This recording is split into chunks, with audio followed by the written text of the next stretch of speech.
Hello, aujourd'hui je vous propose une magnifique tarte chocolat coco. Si vous aimez le chocolat et la noix de coco, cette vidéo est faite pour vous. Allez, c'est parti. On fait le tour des ingrédients et des ustensiles. En résumé, une pâte sablée, pour la crème coco, du lait de coco, un œuf, un peu de maïzena, du sucre et de la crème fraîche.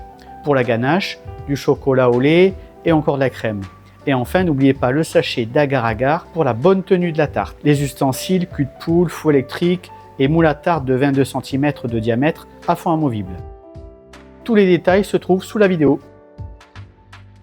Cuisson de la pâte à blanc. J'étale la pâte sablée sur du papier sulfurisé à une épaisseur d'environ 3 à 4 mm. Si elle est trop fine, la pâte risque de se casser facilement, mais l'épaisseur reste une question de goût. À vous de choisir. Je place la pâte dans un moule à tarte à fond amovible. Je m'assure que la pâte adhère bien au moule. J'enlève l'excédent de papier et de pâte avec des ciseaux. Voilà, tout est prêt pour la suite.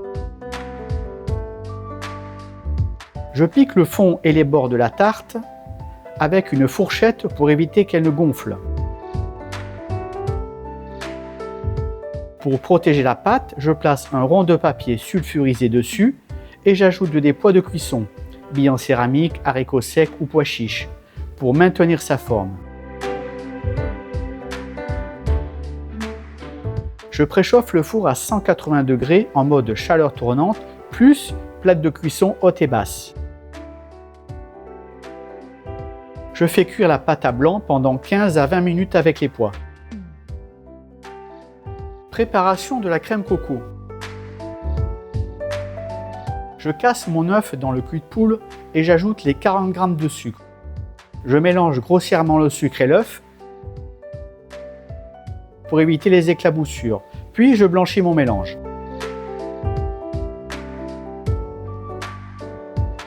Maintenant, j'ajoute la maïzena à l'aide d'une passoire. Je mélange au fouet jusqu'à obtenir un mélange homogène et sans grumeaux. Voilà, cette première étape est terminée. Passons à la seconde partie, la cuisson de la crème.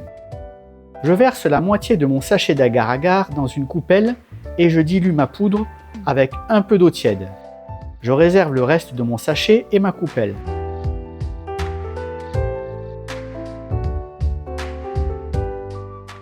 Je verse le lait de coco dans une casserole. Je rajoute la noix de coco râpée dans cette casserole. Dès que le lait frémit, j'éteins le feu. Je laisse tiédir, puis je le verse lentement dans le cul de poule. Je mélange manuellement pour ne pas en mettre partout. Je reverse mon mélange lentement dans la casserole en fouettant pour éviter de cuire les œufs brutalement. Et je fais cuire environ 2 minutes à feu moyen, sans arrêter de mélanger manuellement jusqu'à l'épaississement de la crème. La crème doit napper le dos d'une cuillère. Je continue de mélanger et je stoppe la cuisson. Une fois la cuisson terminée et la crème tiède, j'ajoute hors du feu l'agar-agar dans la casserole et je fouette jusqu'à son refroidissement total. Pour accélérer le refroidissement, je mets d'un bain-marie de glace, comme vous pouvez le voir. Quand la crème est froide, je la filme et la réserve au frais. Préparation de la crème fouettée. Avant de commencer, j'ai passé la crème, mon fouet et mon cul de poule 12 minutes au congélateur. Je fouette 100 g de crème liquide froide dans un cul de poule refroidi avec un fouet refroidi sur un lit de glaçons et j'arrête dès qu'elle forme des pics fermes. Je mélange délicatement ma crème coco froide à la crème fouettée.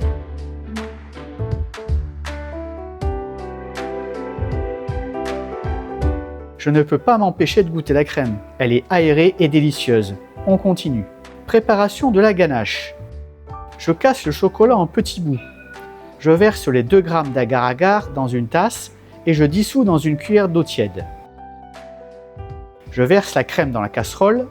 Je la chauffe jusqu'à frémissement. Je verse la crème chaude sur le chocolat.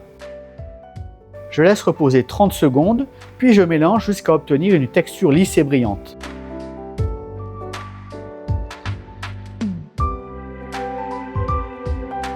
Là, c'est OK. Une fois la ganache tiède, j'ajoute l'agar-agar dans ma ganache pour une meilleure tenue sur la tarte. Je mélange bien jusqu'au quasi-refroidissement. Voilà le résultat. Dressage de la tarte. Je verse la crème coco dans le fond de tarte précuit sur environ les 3/4 de la hauteur. J'utilise une spatule ou j'incline légèrement le moule pour répartir uniformément si nécessaire. Je réserve un peu d'espace pour la ganache, sauf si vous préférez une version 100% coco. Je verse la ganache par-dessus de manière homogène en évitant le débordement. Et pour terminer le dressage, je décore avec de la noix de coco râpée pour une touche finale gourmande. J'espère que cette tarte chocolat coco pleine de saveurs vous régalera autant que moi. Si c'est le cas, n'hésitez pas à laisser un petit like, à vous abonner et à activer la cloche. On se retrouve très vite pour une nouvelle recette gourmande. À bientôt!